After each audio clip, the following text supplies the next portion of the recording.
Welcome back to your stocks. Currently we're having Lupin's numbers that are flashing for you on the screen. The profit number in fact has come in at around 525 crores. Our poll had thrown out a number of around 572 crores approximately. So that's a big miss if you look at it just on the bottom line. That's the only number that we have at this point of time.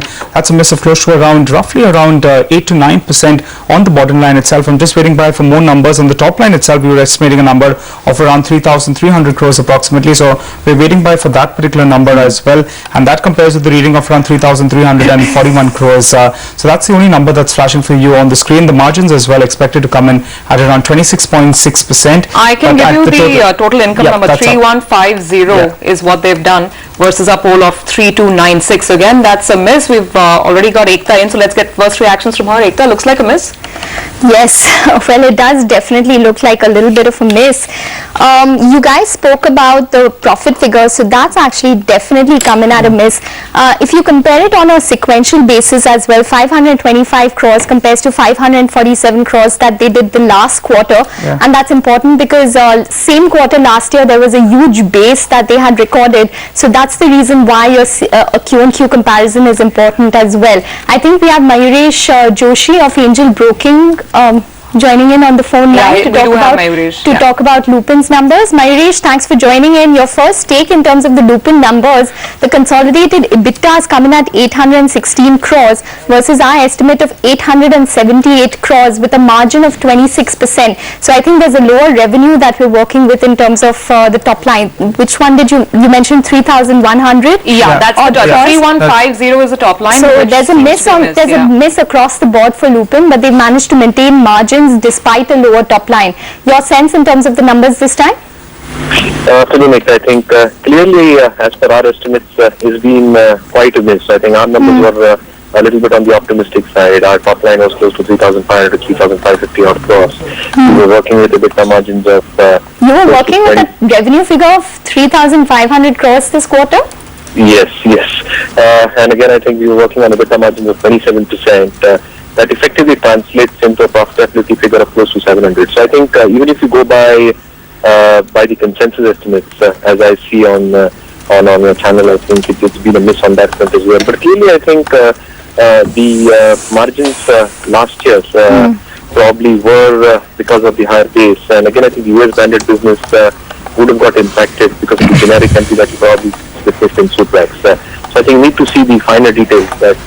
The indication is probability that the US branded business is not a big hit. And again, I think the change in product mix might have compressed the EBITDA margins to 26%. I just want to give some additional details, Ekta, so that you can chew over them and then take the questions forward.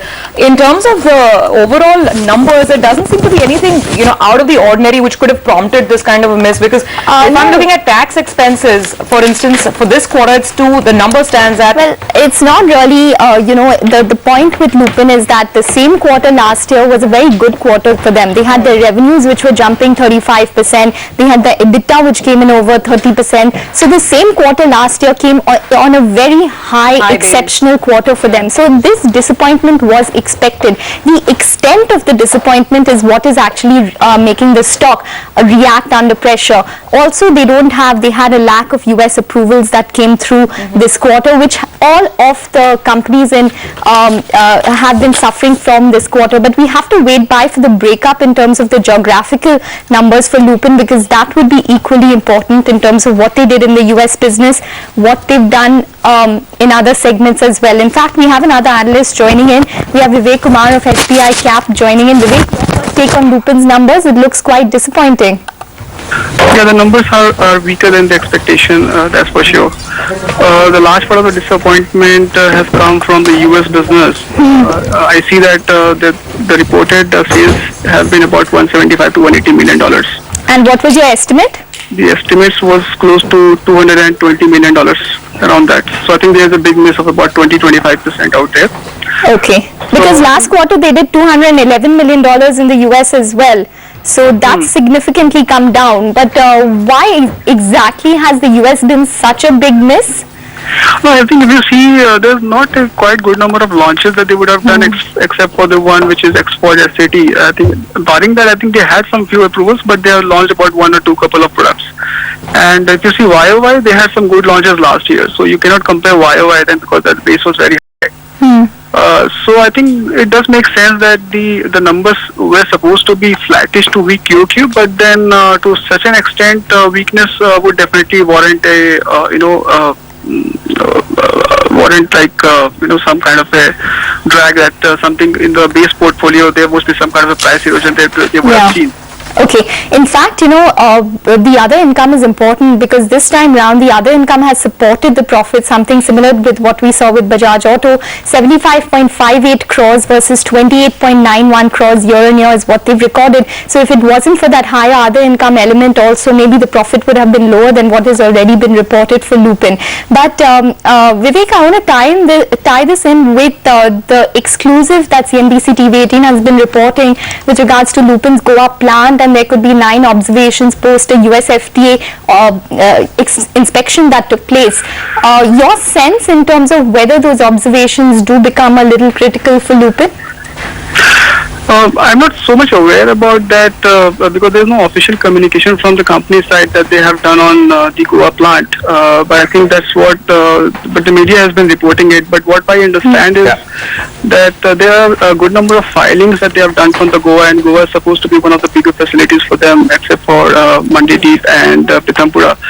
And if you look for some of the top products, for Lupin, let's say for talking about top 3 products, which could be Cymbalta, Neosporin, all including, should be about 25 to 30% of the total $900 million sales that they would have done in the last year. Okay, so, we just have the breakup also in terms of geographies now, which is important. The US, including IP, was down 26%. Europe was okay, it was up 21%. India was okay, it was up 16%. Japan was down 5%, but that was expected because of the currency. South Africa down 6%, and rest of the world up around 44%, with API up 11%. So the saw point seems to definitely have been the US markets this quarter. So that's basically summing up the numbers. We have a comment from Nilesh Gupta, the MD of Lupin also, which should flash up on your screen, where he has said that the slowdown in approvals in the US has dampened growth during the quarter. That's one of the statements that he's made. But Vivek, sum up the numbers for us finally. What was the biggest disappointment in Lupin's numbers?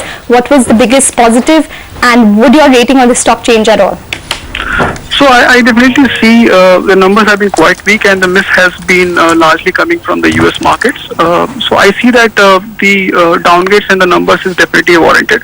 But second thing, which is almost very important to look into, is that the asking rate for the upcoming quarter is going to be much higher. So whether the analysts would like to revisit it right now, and would like to stick with estimates, because second half is supposed to be the best as far as the company has guided for. But we still are not so hopeful that the so much of the A&D approvals would follow on to the second half. So I think there's too much to expect from the second half numbers. So possibly I think people would like to take a downgrade numbers right now, or they would like to wait for. So I think the downgrade is definitely warranted for that. Okay. In terms of EPS numbers. Okay, Vivek, we'll wrap it up on that note. Thanks very much for joining in. So that's Lupin down around close to 6% post numbers. Let's toss it across to closing bell now.